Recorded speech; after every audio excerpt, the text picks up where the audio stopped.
Hi, everybody. I'm Nix. This is EthStaker's community call number 37.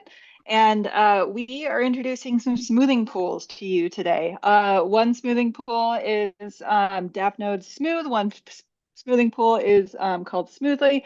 We have a few guests. We have one person here who also wrote a paper on sort of when a smoothing pool makes sense. So just to give you a small intro real quick, EthStaker is a grant-funded organization whose primary concern is the decentralization of the beacon chain, and that means supporting solo stakers when possible.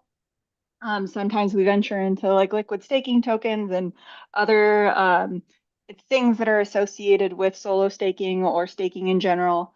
But our primary concern is with solo stakers and how to make solo staking easier, have better tooling, better resources, better guides, make it more profitable, incentivized better, and this smoothing pool call is very related to that. So if we could all sort of introduce ourselves, I'm going to go through real quick.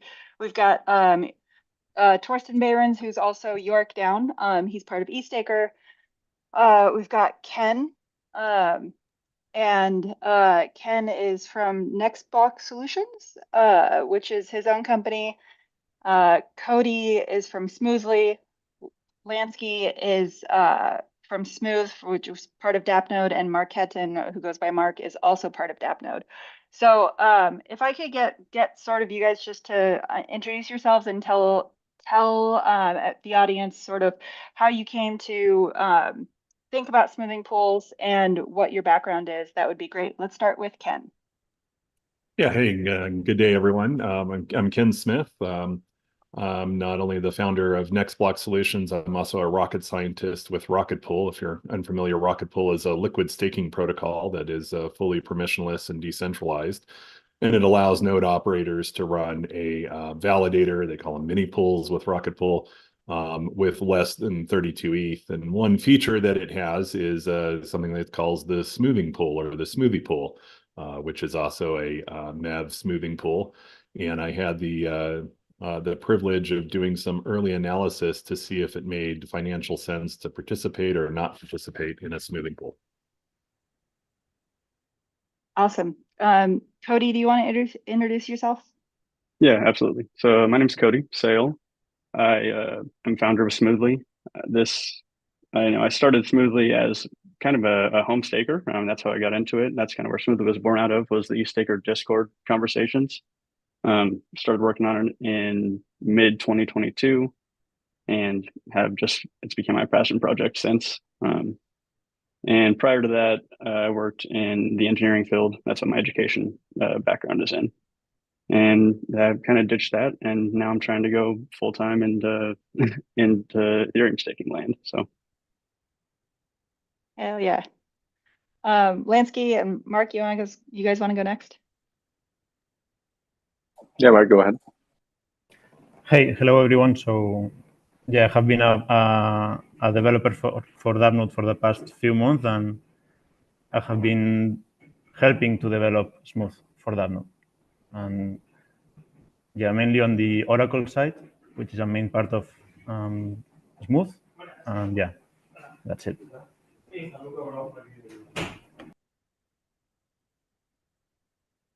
Hey, so yeah, my name is Lanski, and I'm the CEO at DAppNode. And the first time that I heard about smoothing pools was with Ken Smith's talk at DevCon in Bogota, and it was something that had been like gnawing on me for a while. Like, hey, why do participants in pools end up having higher APR than solo stakers, even if there's a fee in between? Like, how is this supposed to incentivize solo staking? And I started looking into MEV rewards and how there's a power law of the distribution on these, and how we could just, like, they have an advantage because they share these lottery blocks that are rare among all the participants in the pool, and most solo stakers will not get one of these lottery blocks. So just like miners did with Bitcoin, and I guess still do, but it's a lot less less individuals now. They pull together resources on Bitcoin to mine a block, and then they share the revenue between all the people in the pool. So we're like, okay, we can do the same with MEV, and that would bring solo stakers at least at par with all of these big pools. Like, I said pools, but it could be exchanges, it could be any institutional validator, or people that are validating as a group, really. So we just needed some sort of collective model to go as a group and be able to share this huge payout or payoff book. Cool. So I also missed when I introduced people, I missed Remy and Hani Abu, who are also part of EthStaker.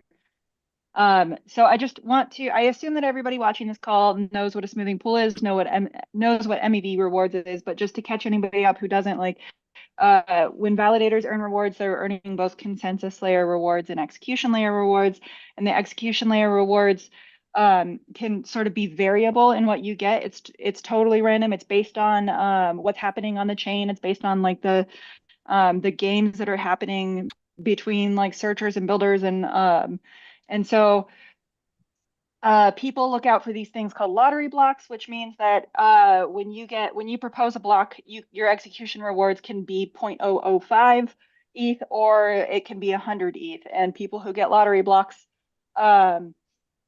it's really, really rare, but people do occasionally get lottery blocks, and that's not going to be forever. There are things that are happening in the protocol that are going to kind of ameliorate this situation, because MEV is sort of a centralizing force.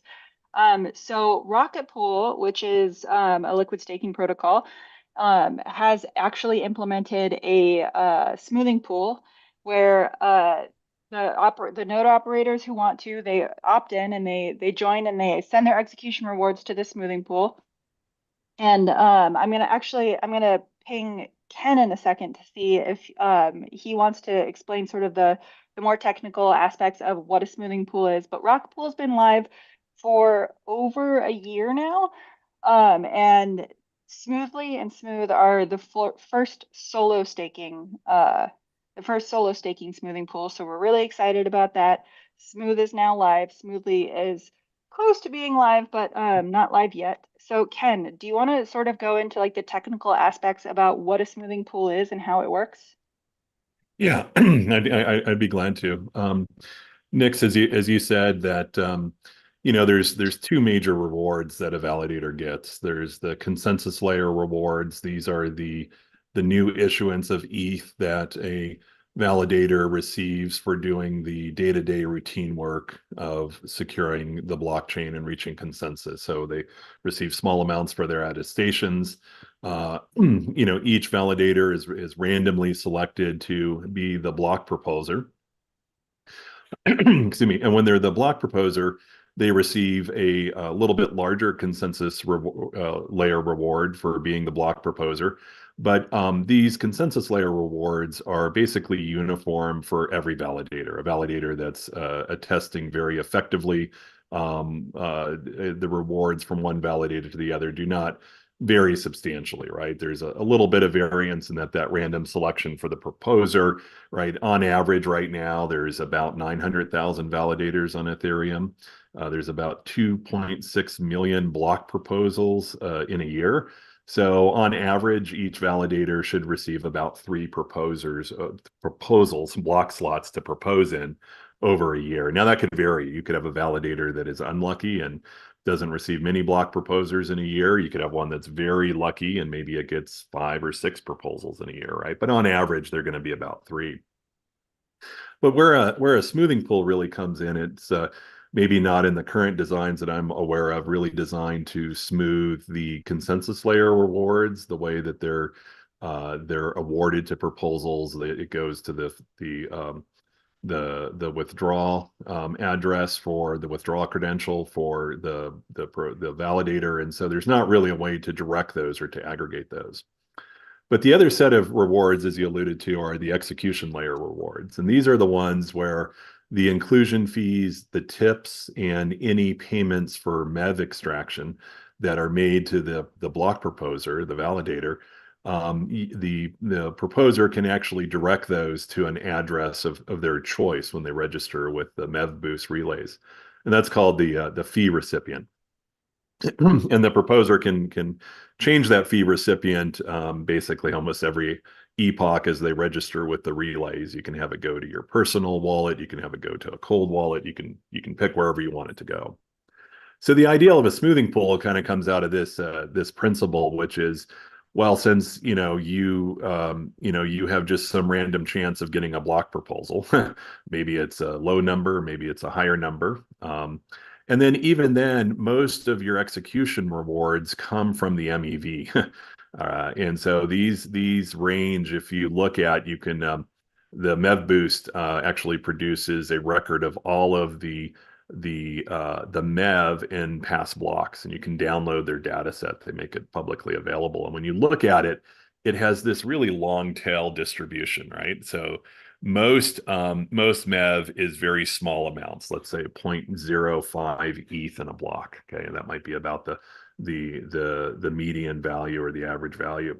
But there are these blocks that have exceptionally large amounts of ETH in it, 5 ETH, 10 ETH, 50 ETH. And I think we even saw a few blocks that were in hundreds of ETH, right? These very long tail ones could literally be, as the name implies, a lottery win. It's like winning the lottery, right? Hundreds of thousands of dollars at current ETH prices that go to that block proposal. So the ideal in a smoothing pool is, well, instead of just each person playing the lottery and maybe you're fortunate enough to have your block be proposed during one of these lottery blocks and you hit the windfall, maybe it makes sense to work collectively in a pool, maybe akin, as you said, to the old Bitcoin mining days or even current mining days where you didn't know if you would actually solve one of the block puzzles to propose a block, but you would work collectively as a team, and then you would agree to share the rewards, share the lottery winning by splitting it fairly among those that participate in the smoothing pool. So that's in essence what a smoothing pool is. It's sort of as the name implies, a smoothing operation in which you take the lottery block from one or two of the very lucky participants in the pool, and you distribute those winnings fairly across everybody else. And then, of course, we'll learn here in a little bit that it's playing a game of chance, but in a smoothing pool, you're more likely to win and get more money than if you didn't participate in it. But it comes at the smaller chance that you were the one that won the lottery block, and you could have been a lottery winner, but instead you returned it to the collective of the smoothing pool for everybody's benefit. Cool. Thank you so much for that overview. So Ken gave a talk at DevCon last year, and I posted the link in the chat. Hopefully you guys can see it. I know that the YouTube chat sometimes censors links, so let me know if you guys can't see it. But it's a really good talk. Still very relevant. I recommend that you guys go and watch it. It has great visuals that show exactly what the probabilities are that you're going to be the lottery block winner versus get a sort of more chance of higher rewards joining a smoothing pool. So Ken, I have a question for you, which is the analysis that you did was on Rocket Pool mini pools. Is that as applicable to solo stakers as it was to Rocket Pool mini pool operators? Yeah, thank you very much for that question. And yeah, that report and that analysis in there applies for any smoothing pool. It's agnostic to the protocol. It's basically what it does is it uses an approach called a Monte Carlo simulation. And so what it does, I will say that the information in that report right now is based at a smaller validator set. It's about 600,000 validators. So it actually predicts a little bit more chance of you getting to be a block proposer, right? Now, as I said, I just looked at it right before the call, and we're just shy of about 900,000 validators, 890 some odd thousand validators. in the Ethereum protocol. So your chances of being a block proposer are a little bit less, but the end result is the same. At the link in my GitHub, I have all of the Python code. You're welcome to just change the number of validators and rerun the code to reproduce the results. But what it basically shows is two things. One is that we're not going to be validating for an indefinite amount of time, right? Either one, you personally own your validators, you're a solo validator, and your lifespan is finite, right? There's only so many years that validator will be in existence. And two, as you kind of alluded to early on, we don't know where Ethereum's going and what it's going to do with MEV and whether or not that will continue to exist with certain proposals that might come into the future, right? So there's a narrow window of time. Maybe it's 5 years, maybe it's 10, maybe it's 20, and you can run scenarios and all that. But the chance of actually getting a block proposal and then getting a block proposal that matches with a lottery block is fairly rare. That as it turns out in this modeling, that if you participate in a smoothing pool, what kind of this Monte Carlo analysis showed, and just a short primer on Monte Carlo analysis and what it does is it takes certain probabilities, right? There's a probability that your validator gets to propose in a year, right? And then you can model it for so many years, 5 years, 10 years, 15 years in the future. It comes up with some random guess just based upon the way the protocol works, and what is the chance this validator gets to propose. And then for each proposal, it looks back at the data set of all the past MEV, right? So it kind of assumes the MEV in the future will be equal to the MEV in the past, right? And we see months of very high MEV activity and months of very low MEV activity, but it just randomly selects a block from the past data set and says that's going to be representative of a future chance, right? And then it does that for a validator, and then it repeats that step over and over again, thousands of times, hundreds of thousands of times. And it says, okay, based upon all these hundreds of thousands of tries of these mythical validators that had a certain probability of proposing and a certain probability of getting a MEV block, which ones, received more money if they were solo validating and they won the lottery block, versus if those same validators in another scenario had participated in a smoothing pool where they had shared all of their rewards amongst themselves. And so what happens is in the analysis, and you'll see some pretty graphs that produce this, is that it's about a 4 out of 5 chance and an 80% chance. If you're in a smoothing pool and you collectively share, if all of us on this call right here in Zoom, we're in a smoothing pool, 4 out of 5 of us would receive more money than if we were not in the smoothing pool. And that's because we are getting a share of that lottery block. One of us won $1 million. And since we're sharing it, we got money that we would have never got because we were part of that share of that lottery block, right? So 4 out of 5 of us, 80% of the people in the smoothing pool, came out earning more money than if they did not participate in the smoothing pool. Now, of course, the converse of that is, well, one out of 5, right? 20% of them, received a lottery block that they could have, earned all of that reward for themselves and kept it all, but instead they had to share it with other folks. So they were the 20% that actually earned less because they had to share their lottery block. Cool. Thanks so much for sharing that. I want to go into the things that are actually becoming available now.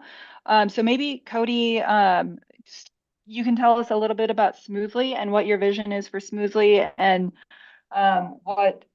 what's the state of it today? Yeah, that sounds good. I guess before I go into the design, I kind of want to touch on something that Ken mentioned, which is that, we won't be receiving these large MEV blocks for an indefinite amount of time. And that's kind of where my vision for Smoothly started, was just kind of to bridge the gap, or basically to give solo stakers a tool that, bridges the gap between now and when something like MEV smoothing or burn or whatever we're going to do in protocol is built in. So that's kind of where this started, was just basically to give solo stakers a tool to bridge that gap between now and then. And that could be 2 years, that could be 5 years. It's anybody's guess at this time. So Smoothly, started like I said, out of the EthStaker Discord as an idea. and I just started building it with a co-founder of mine, Noah, who's not on the call. But Ken did a great job, basically explaining what a pool is. So maybe I'll just start to dig into the design of ours. It consists of three main components. The smart contracts, there's two of them deployed on Ethereum. One is the pool contract where all the rewards accrue. The other one is a governance contract. So that's where the Oracle operators submit their Merkle root, which updates the state of the contract or state of the pool contract. This happens every 21 days. So basically, it's similar to Rocket Pool in the sense that you get a reward cycle. I think Rocket Pools is every 28 days you can claim your smoothing pool rewards. The second part of is the Oracle itself. So if you're an Oracle operator, you run some software that monitors the Beacon node API for missed proposals and proposed blocks, voluntary exits, things like that. And then you also monitor the pool contract for interactions, people joining, claiming rewards, exiting. And then we also monitor the validator registration API, which, that's how we were able to catch people that change their fee recipient. Then the third part of it is the front end, where you just go and you register your validator. From a user's perspective, it looks like this. You'd go to our front end, you would subscribe to the pool. When you subscribe, you're required to deposit 0.5 ETH per validator as a bond. And this bond, after you propose your first block, could be used against you if you propose a block with the wrong fee recipient. So from a high level, that's how Smoothly works. I think we can maybe get into penalties and things like that later, but that's a good overview. Awesome. And yeah, just to sort of clarify and drive that point home, like the withdrawal address is not affected by this, correct? It's just the fee recipient that is being set to join a smoothing pool. Correct. Yeah. So to join our pool, you can actually either connect your withdrawal address to join or your deposit address. We made it this way because EigenLayer is becoming kind of popular, and there are a handful of validators that have set their withdrawal address to EigenLayer. So, if you've done that, you can still join our pool by connecting with your deposit address. Awesome. And Lanski, do you want to sort of introduce Smooth and what the state of Smooth is at this point now? Yeah, of course. Thank you for the question. Yes, so Smooth is live. Smooth is live. It's been live for 3 weeks. And we have some registrations already. It works very similar to how Kody was explaining that Smoothly works. There's basically an oracle that monitors for events and MEV cheating and distribute rewards. And then there's a smart contract, of course, that receives the MEV rewards that come from the validators. So of course, the validators need to set the fee recipient address to that smart contract, and then that's the smart contract where a validator will be able to go and claim their rewards. I'm not sure what is happening with Smoothly, or how do you guys do it? Rocket Pool, you mentioned 28 days. I think this is a little bit different. What we've done is we do not allow for validators to claim their rewards until they have proposed a block correctly, like without any cheating. And that means that you accumulate rewards from the point where you subscribe to the pool, and you keep accumulating rewards, but you cannot claim them until you propose a block to the pool. Then you propose a block to the pool, and then all of these rewards, up until this period of time, they get consolidated, and then you can claim them. 1 second.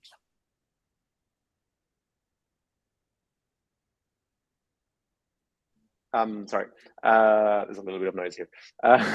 So there's the and then these rewards get consolidated, and then the validators can claim them.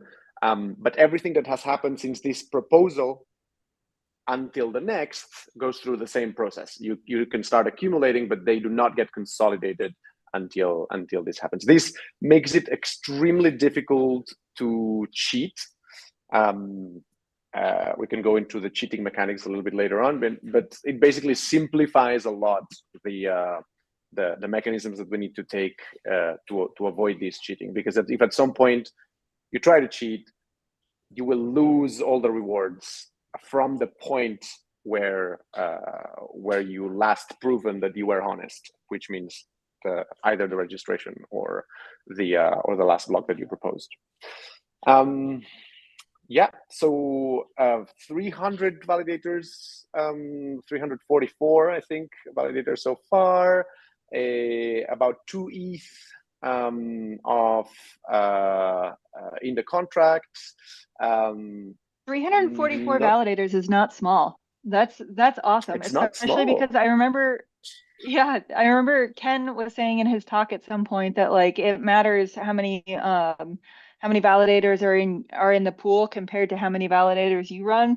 So you do have to consider, if you're a single validator going into a pool that's empty, it makes less sense to be in there than to wait for more validators to be in. So 344, it sounds like most people will be able to just opt in without having to sort of do the math of whether it's worth it or not. Is that correct, Ken and Lanski? Yeah, correct. You want to join a pool. The kind of rule is you join a pool that is at least as large as your validator set. So if the DAppNode's pool is, let's say, 300 validators large, you would only want to join 299 of your validators in there. You don't want to be the majority of the pool, right? And then the ideal kind of sweet spot is, as long as the pool is your validator set is about 10% of the pool size, you're reaching kind of peak optimum chance of that that 80-20 split, right? Meaning, so if you have if the pool's 300 validators large, joining with 30 validators would be a really nice number, or less would be less. You're more likely to benefit from the aggregate collection of all the other participants in the pool than your group actually being the lottery block winner. Sweet.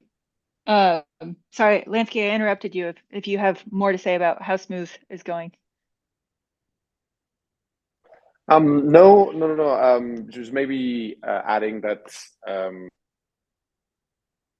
we've been able to test pretty much all the functionalities, like what happens when somebody proposes a block that is not set to the fee recipients once they have registered. So that's effectively cheating. And we've already had one banned validator that did this. It was clearly a mistake because they didn't set their fee recipients the proper way. And it's a community member that we know and love, and it was very unfortunate. So yeah, we've reinforced. Can you tell us what they did wrong and how other people can avoid that same mistake? Yeah. So they basically went through the subscription flow, the manual subscription flow on the Smooth UI. So they went and they registered their validators, but they didn't change the fee recipient address. So the Oracle was already monitoring for their blocks. And once they sent the reward of their block, the fee recipient, the fee to their own fee recipient address, the Oracle was like, you said that you were going to give it to me and you're sending it to yourself, you bloody cheater. And it banned him. It was also really unfortunate because maybe things happened a little bit too fast. He was sort of lucky to propose a block so soon after registration, but also lucky because he didn't really have the time to change the validator. So please do change the fee recipient address before joining the pool. And now, thanks to this, we have put a change in the smoothing pool.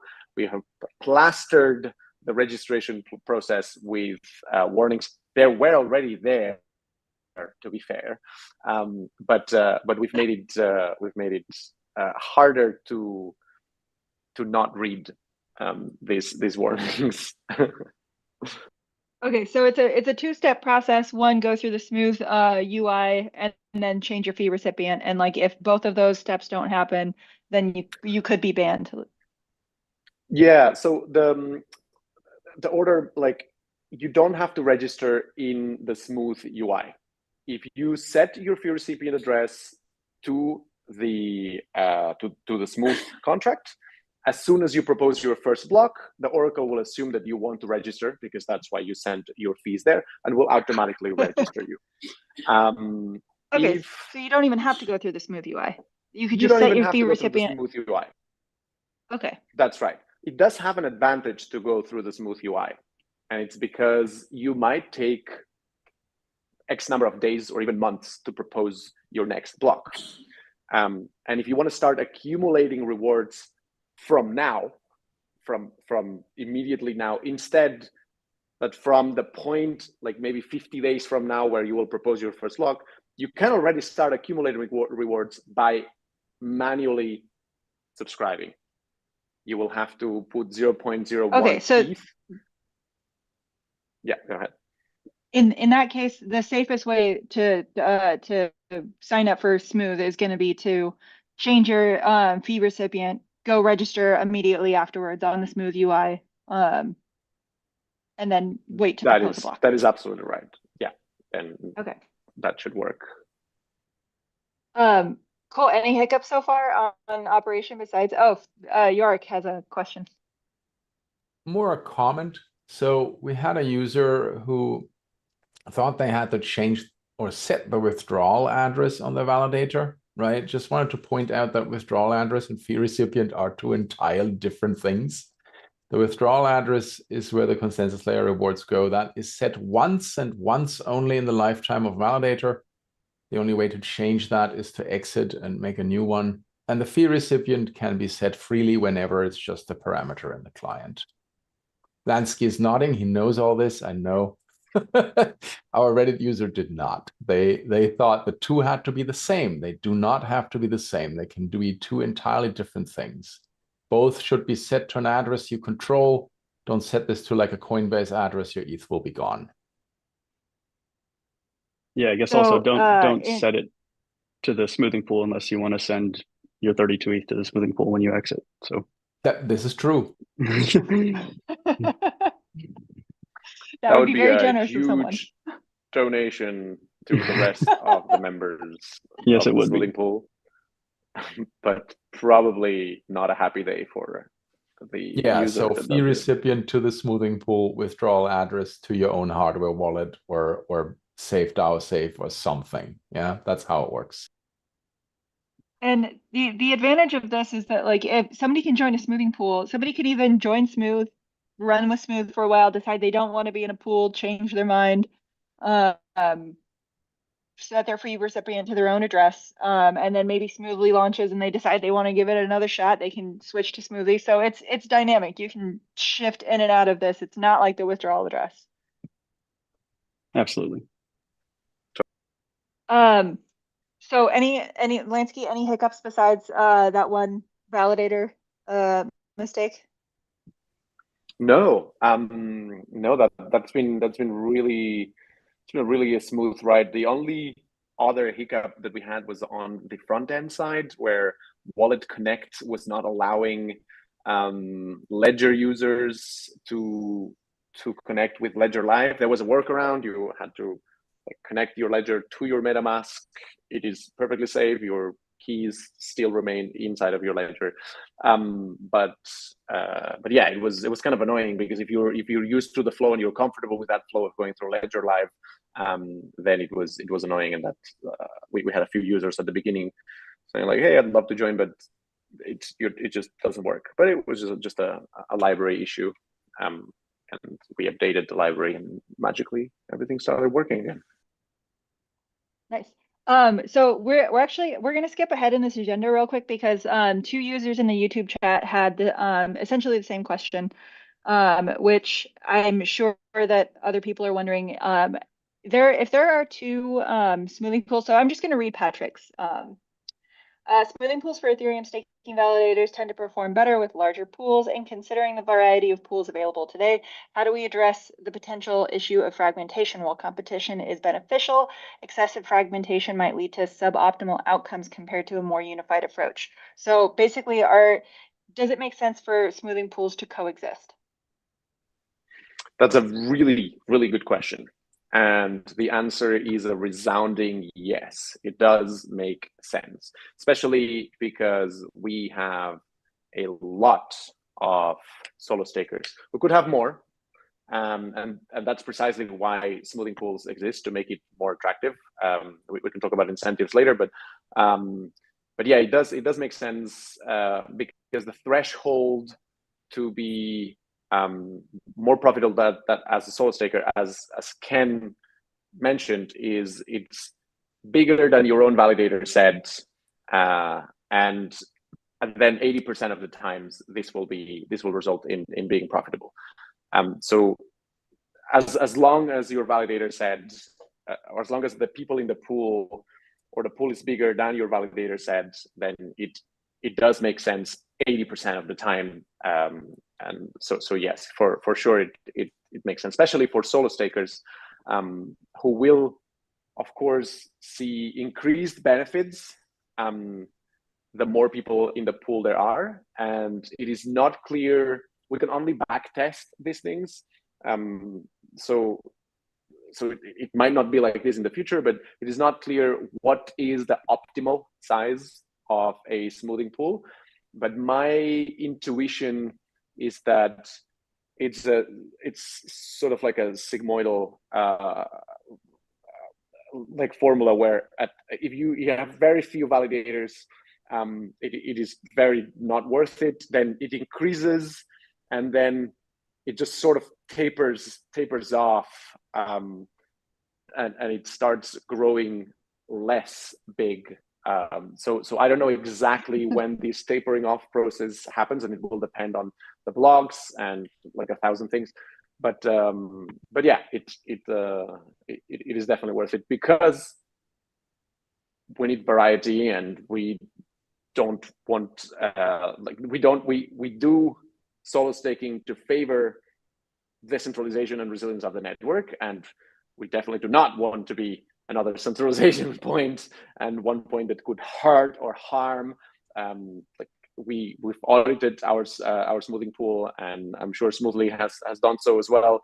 That like it is very safe. Number one, it's very safe. But if something happened to one of the pools, and this was a blow to all of the solo stakers, and we didn't have another option, that would be like a catastrophic thing, a responsibility that no pool would ever want to have themselves. So that's why we need more than one as well. Yeah, I think Lanski's right. I would say up to a point, though. I don't think there's actually. I think there are a lot of home validators, but as far as like individual users, I think there's a lot less. Maybe on the order of a couple thousand. So I guess our total addressable market is actually pretty small. But I think in this case, it does make sense to have two. When you go beyond two, I think we might become a little too fragmented. So yeah, let's just stick with Smoothly and Smooth.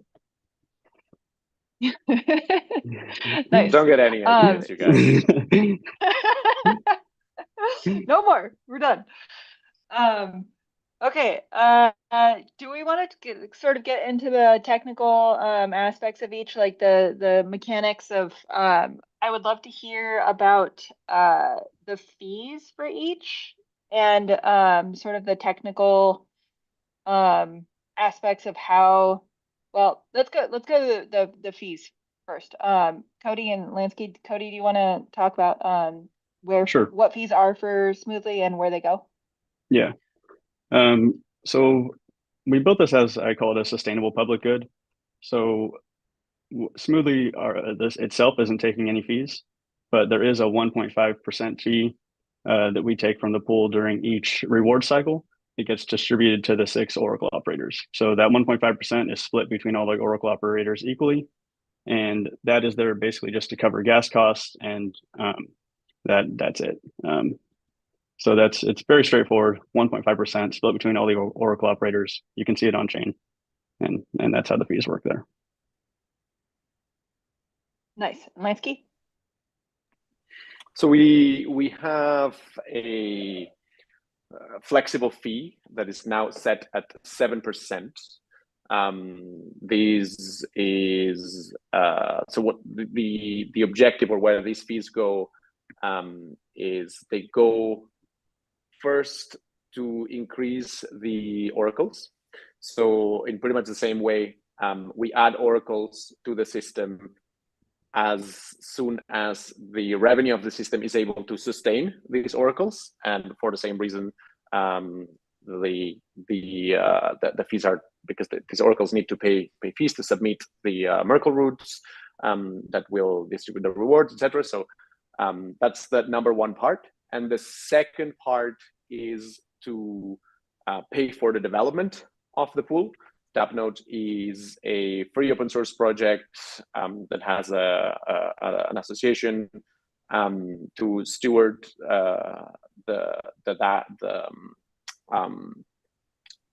creating a network of decentralized infrastructure, and we need to pay for the cost of development. So that's going to be the number one. And as soon as we have paid, we'll probably lower the fee to have Smooth as a source of revenue for DAppNode, because we're offering DAppNode as a free open source software, and we're finding that grants are a tough way to survive. So in order to, we have like around 300 million of ETH staked as self-reported by the Graffiti, and we sort of owe these people to have like a product that is decent and self-sustainable and will not let them hanging. And having sustainable sources of revenue like the smoothing pool is a boon for not only for DAppNode as a team, but for all these people that depend on DAppNode to run their validators. And we've been adamant on not on making everything free within DAppNode, except if you buy the hardware, of course, like if you buy a machine that has a cost, but everything on DAppNode is free. But here we saw so clearly that this is such a win-win for the solo staker, that if we build a product that generates value, we are happy to share this value, or we think that the users will be happy to share this extra value that they get with us. And that's the logic behind it. Nice. Now I wanted to jump into MEV theft. So that's a big question that people have when talking about smoothing pools. How do you guys deal with MEV theft? And can you sort of like just outline the problem real quick, and then talk about how each of your pools intends or does handle it? Yeah, I can go first. So I guess to start, when you register with Smoothly, that's something I didn't cover before. You deposit your bond of 0.5 ETH, and then immediately after you register, your validator on Smoothly side is given a status of pending, which means that you have not yet proposed a block. You can accrue rewards, but you can't claim them. Similar to Smooth. So when your validator is in this pending status, anytime you either miss a block or propose with the wrong free recipient, all your rewards that you've accrued get added to the pool, and you start from zero. We decided not to blacklist people when they're in the pending status, because maybe they made a mistake. They can't actually harm the pool at this point because they can't claim rewards. So that's how we handle MEV theft, or maybe accidental MEV theft during the pending status. Once you propose your first block, your validator is considered active, and if you change your fee recipient, or if you propose a block with the wrong fee recipient, then your entire bond is taken away and added to the pool and distributed amongst all the other validators that are subscribed. So there's also a couple other penalties when you are active. If you miss a block, you're just given a warning. Nothing happens. Your bond isn't penalized. but you are excluded from that reward cycle. So if you miss a block, you're excluded from the reward cycle, but you continue to accrue rewards during the next cycle. And one thing, so then actually, if you miss a subsequent block after you are active, then you're actually penalized on your bond, 0.15 ETH. So pretty much be a good actor or be a reliable validator. Don't miss too many blocks. And always keep your fee recipient set as the Smoothly pool contract address. The other thing go ahead. That actually brings up a question for me. What's the process for like correctly exiting the pool if it's not just changing your fee recipient? So for us, so we have this state update that happens every 21 days. We call it the reward cycle. So when you want to exit the pool, you'll have to submit an exit request during that reward cycle, and then you actually aren't able to exit the pool until that reward cycle concludes. That's because, you know, if somebody got proposed a block with the wrong fee recipient during a reward cycle and they didn't want that state to get updated, they could just exit and take their bond with them before the penalty was actually brought on chain. So by having that like exit requested process, that prevents people from, you know, proposing a block with the wrong fee recipient, leaving the pool before they get it, before we get a chance to actually penalize them. Okay, back to MEV theft. And then the other thing that we monitor is the relay registration API. So that is how we're actually able to monitor in real time changes to the fee recipient address. And if we catch a change in the fee recipient address, we just exclude people from that reward cycle.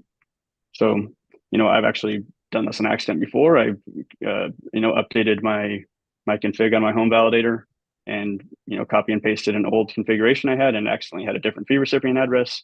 I caught it after I started my validator back up, but at that, you know, I would have actually been excluded from the reward cycle at that point in time. So this, you know, I think people do make mistakes, but you know, we try to be as forgiving but also strict as possible. You know, it's a tough balance, but so where is the line? Like if somebody receives a 150 ETH lottery block, is there a way for them to look at that reward and go, you know what, this is worth getting banned, or like worth leaving the rewards?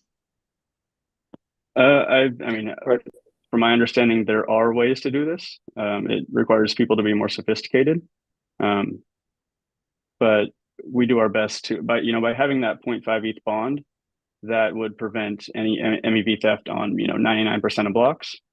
But, you know, in the chance that somebody does catch this 100 ETH block, then, you know, that's some, you know, at least the pool is reimbursed the half an ETH. That's kind of our perspective. But, you know, in that case, those users are blacklisted and expelled from the pool. Yeah. So there is. So that it's kind of complicated to cheat. It's not as easy as it seems, because you don't know how much MEV the block contains until you receive the block from the relayer. So what you could do, for example, I'm about to publish an article with DAppLion where we dig deep into the mechanics of MEV stealing and how it could work and what are the technical capabilities that are needed to do this. But a quick summary of it is that basically you don't know this until the moment is locked. But there's different ways of MEV stealing. You have 6 minutes in advance before you know that you're going to propose a block, because you know for the next epoch. You can have up to 12 minutes if you are the last slot in the epoch. And actually you could have as little as only as like 0 minutes if something goes wrong and blocks are missed and like for some reason. It's just very rare, but it could happen that actually you don't know until the moment. But like the normal scenario is like you at least will have 6 minutes. So what you could do with these 6 minutes, these 6 minutes give you enough time to, without having to do anything complex, change your fee recipient with the relayer. The relayer maintains a database of the fee recipients. That's when you register with the relayer, you tell them, hey, if somebody wants to build a block for me, use that. So in 6 minutes, that gives you enough. The problem is that 6 minutes mean nothing. You don't know when there's going to be a big payoff like this. It could happen, though, for example, that there was a moment, a period of what we call, there's a high MEV regime. And it could happen, for example, that you know that in the next 6 minutes, every block that is being proposed, because that's been like this the entire day, for example, every block that's being proposed has like 1 ETH. That would be crazy, but bull market's coming. Maybe this will happen. In this case, participating in the MEV smoothing pool, that would be pretty good because every block that goes into the smoothing pool has 1 ETH. But maybe that's more than the bond that you have, or more than the accumulated but not claimable rewards that you have in the case of smooth. So this could happen. In this case, you could decide to cheat and take this for you, which would be pretty stupid because like already like all the blocks that are going in through this period are already being put into the pool with a high MEV regime. They also have big payoffs for the pool. So participating into the pool. Then there's like, what happens if you're within the epoch? When you're like, when you know that, like, first of all, you cannot know what's happening, until the block comes. But there's a way where you have a back channel with either the relayer or the block builder.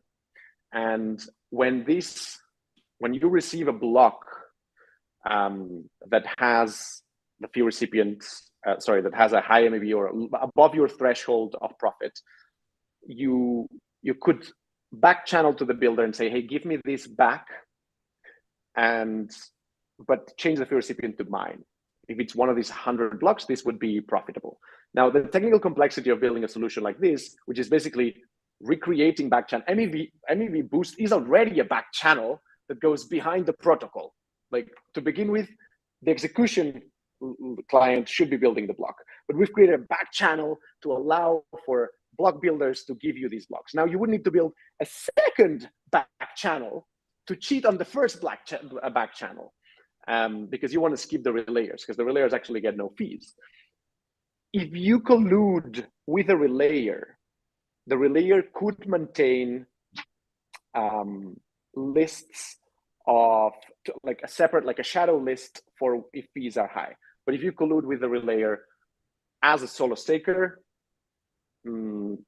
it's very hard. It would be very hard, and it is provable that you have done this. And there's relayers are entities and they have reputations, and you cannot go after the solo staker that has done this, but you could go after the relayer. Block builders have less reputation because, you know, like they're basically extracting the juice out of every transaction that you do. So they're already like pretty shady people. But relayers are sort of, you could go after them. And that's sort of like, so it's basically very technically complex, and it requires the loss of credibility of at least one known actor. So the chances of cheating when there's a lottery block are very low, very expensive, and it's just, we don't think that this will happen. Now, there are some mitigation mechanisms that we can take if we see that this is happening, like hyperbans. Hyperbans are bans. So basically, if you cheat and you participate in it, then you cheat. Like if you're a solo staker, that's good. If you get 100 ETH, you'll probably retire and do something very nice with your life. That's good enough. But the economic actor, the homo economicus, what they would do, they would recycle these validators, exit them, get unbanned, and join the pool again to try to cheat again. So hyperbans are some sort of, they use, it's basically banning all the validators related to that validator in particular. So everything that has the same withdrawal address, everything that has the same deposit address, everything that by doing some chain analysis, we can see that these validators are related or they are recycled. It is not super complicated to do, but they could be hyperbanned. We don't think we will need to ever apply a hyperban, but this is an option that we could do. But it's technically very complicated. And yeah, we just don't think it'll happen, but we're going to be prepared when this happens. I have a question that came in that I'm just gonna quote direct. I'm gonna quote it exactly because I don't fully understand it, but somebody just sent it to me. You can register different fee recipients with distinct relays and choose which block to accept based on the bid of forking MEV boost. So you can write code that basically says steal MEV if MEV is over 20 ETH. My first question is, do you understand that better than I do? And is that something that you have accounted for? Right. So go ahead. Okay. So I have heard of this attack vector. Actually have not seen it in practice. And I don't think it's actually happened in the Rocket Pool smoothing pool, which is one that I've been monitoring pretty closely ever since it came out. Actually, I'm a participant in the Rocket Pool smoothing pool. I run a couple Rocket Pool mini pools as well. So that is an attack vector. I haven't seen it done in practice. For us, it was we chose the half an ETH bond because it is significant enough to make people not want to cheat, but not high enough where you're creating too large of a barrier to entry for solo stakers. So that's kind of a TBD from my perspective, but maybe Lanski has some better insight. So yeah, what you basically mentioned is some sort of like it's also a risky move because builders will try to submit blocks to as much relayers as they can. So what you're counting on is that you have a relayer that you will accept it from. It's basically having this double fee recipient available in. So when you receive it, you will choose the one that has a fee recipient to you, but it's actually the same block. So you need to actually write this code that specifies some logic to make sure that you choose one block before the other. So again, we're onto the complexity of building something that is extra for something that might not even happen like ever. Like as we were saying, you propose 3 blocks a year on average, and the chances of you getting one of these big blocks are tiny, but you could prepare in this particular way. And then would be applying hyperbans right and left if this was the case. And again,